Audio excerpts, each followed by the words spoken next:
So today I want to talk about what I'd add to DC's Gods and Monsters slate. More than just a regular wish list, I want to do this to understand what DC is actually trying to build here. And by the end of this video, I think you'll have a much clearer idea of what Gods and Monsters should actually represent, in my opinion.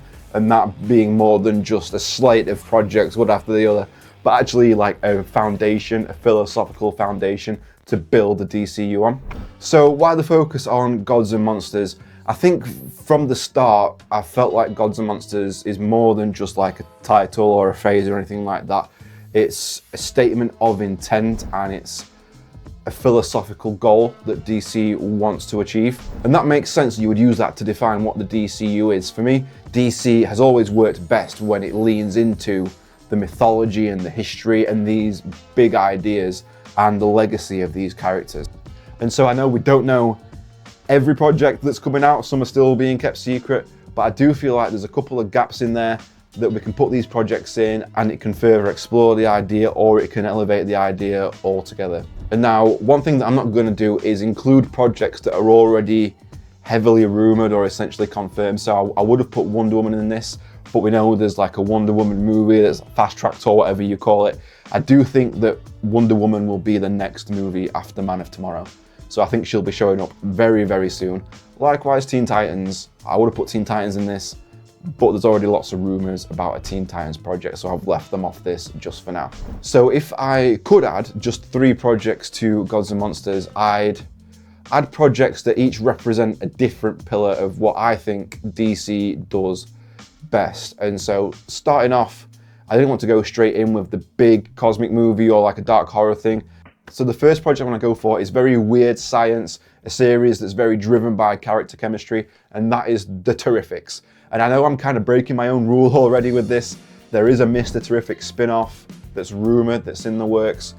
But I think I'm allowed this one because that is Mr. Terrific and not The Terrifics as a group. So I think I technically get away with that. And I think it would be great as a HBO Max style series that tonally sort of fits in between Superman and Peacemaker. It'd be more grown up than Peacemaker. If you've seen Mr. Terrific, he definitely swears, but you don't have to go all the way into the kind of toilet humor stuff that Peacemaker had that worked for that character, but I don't think would work for the Terrifics. And you're probably asking yourself, well, how does this work into the Gods and Monsters theme?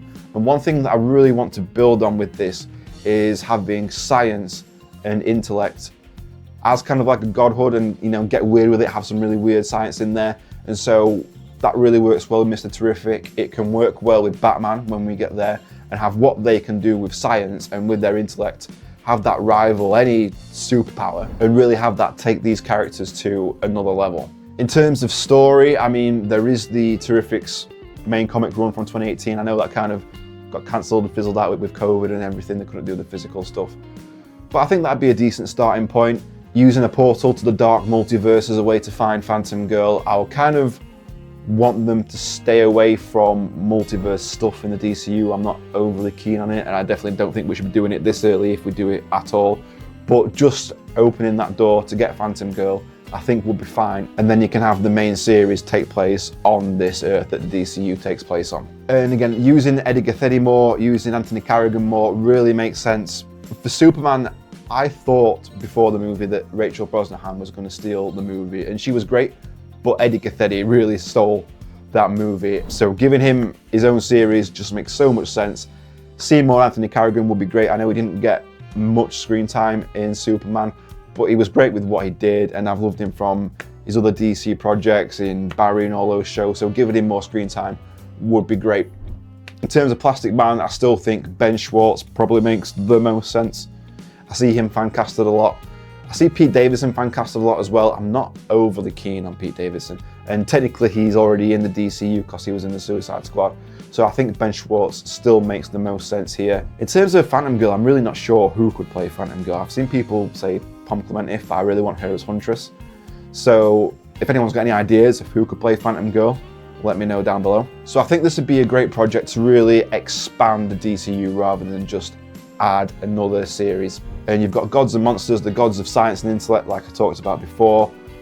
Monsters of form, you can kind of go there with Metamorpho, and you can go there with Plastic Man a little bit, and then identity as well with Phantom Girl. There's a lot to explore on the kind of monsters side of this.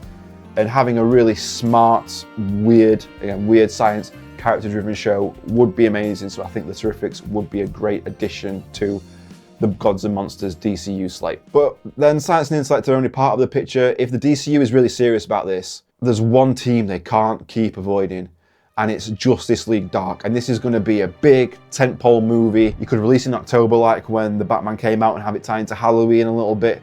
But how we haven't had a Justice League Dark project at all is insane to me. It's the biggest no-brainer that DC has somehow never delivered. If you think about this renaissance of comic book movies, if you start it back from like Nolan and Batman Begins, it's 20 years we haven't been able to get a Justice League Dark project, which is insane to me. And Zatanna as well. I still think Smallville is the only live action Zatanna, which again is absolutely insane.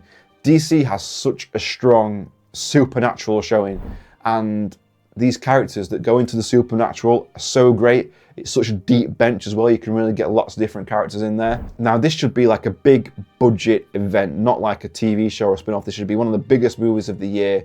In terms of the roster I would have for the Justice League Dark, Constantine and Zatanna, obviously. Swamp Thing in a smaller role because he's still got his own project, but he needs to be in this. Deadman, Dr. Fate, and Detective Chimp, because we love a CGI animal, right? So we've got to get Detective Chimp in there. And in terms of story, I mean, you know, in the first JLD stories, they did have Enchantress as the enemy. We could use that to bring back Enchantress. I know that might be a bit of a gamble. People didn't really like this 2016 Suicide Squad Enchantress, but she is canon. She was mentioned in Peacemaker Season 2. So that seed is there, that connectivity is already there. We can use it if we like, or we can go in a different direction. They also tangled with Andrew Bennett, so we could go into like the vampires area of the DCU, which I think could be great. So there's a couple of ways you could really take it. Now, I did look into the old projects for Justice League Dark, because again, I can't understand how this hasn't happened. And if you want to understand how Warner Brothers works in a nutshell, so we had the Del Toro movie, which I just think would have been absolutely great based on what I've seen so far. That was cancelled because they wanted a TV show run by J.J. Abrams.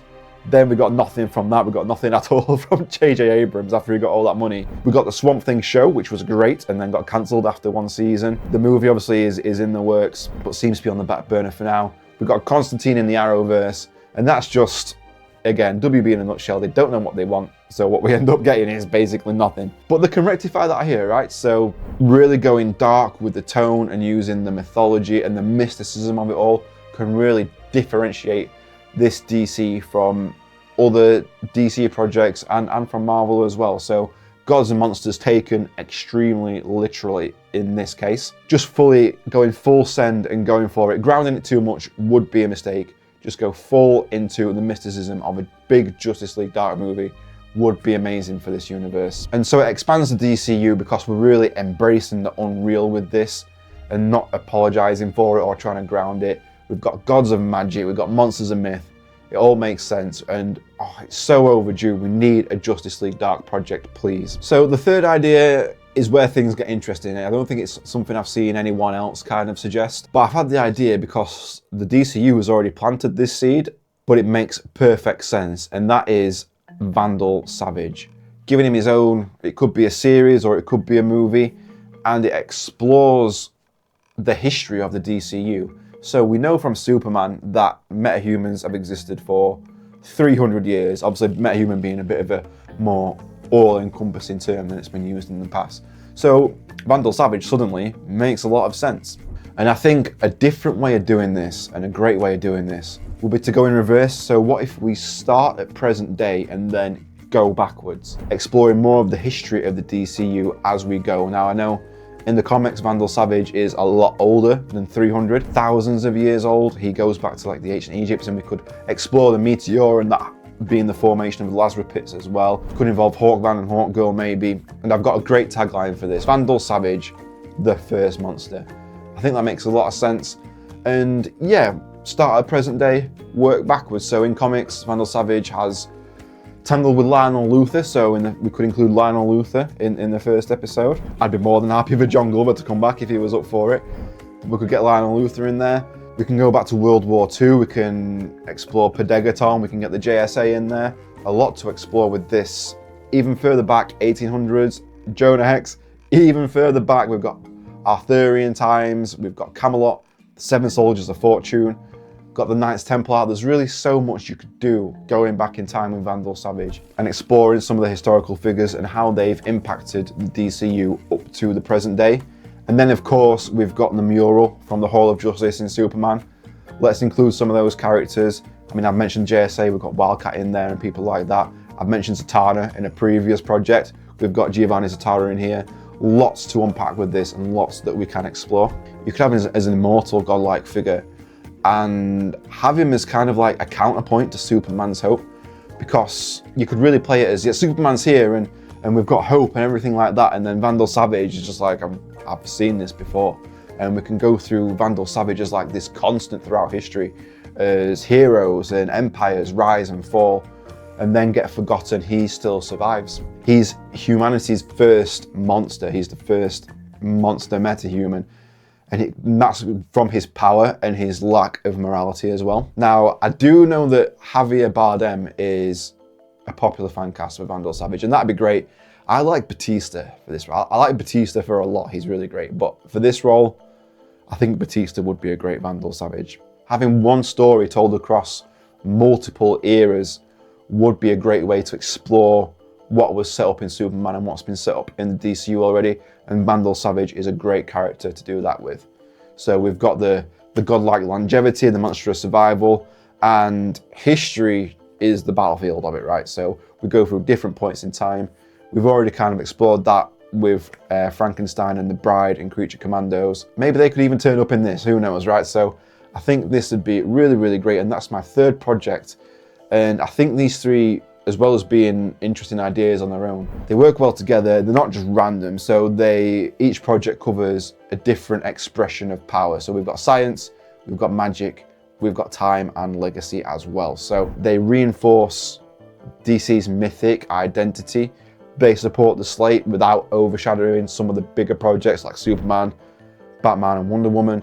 And they show you how to build a universe with depth and not just scale and more characters and more spin-offs. They give you more depth with each project. Now, I did have a couple of honorable mentions that I'm just going to quickly hit here that I was messing about with but didn't make the cut. So The Spectre as a prestige horror, I thought that'd be a good project.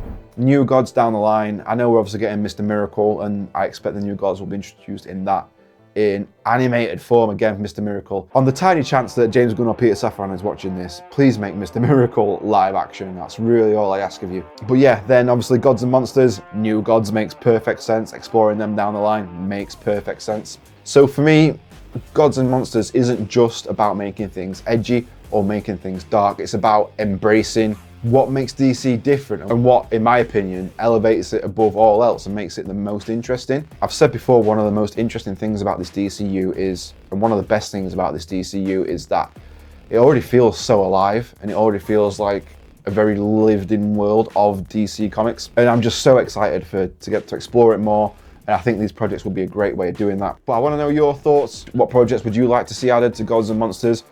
What do you think of my ideas? I reply to every comment. You know, I love a good debate in the comments, so I'd love to hear what you think of these ideas. I'd love to hear your own ideas. And if you like this video, please like, comment, and subscribe. And thank you so much for watching.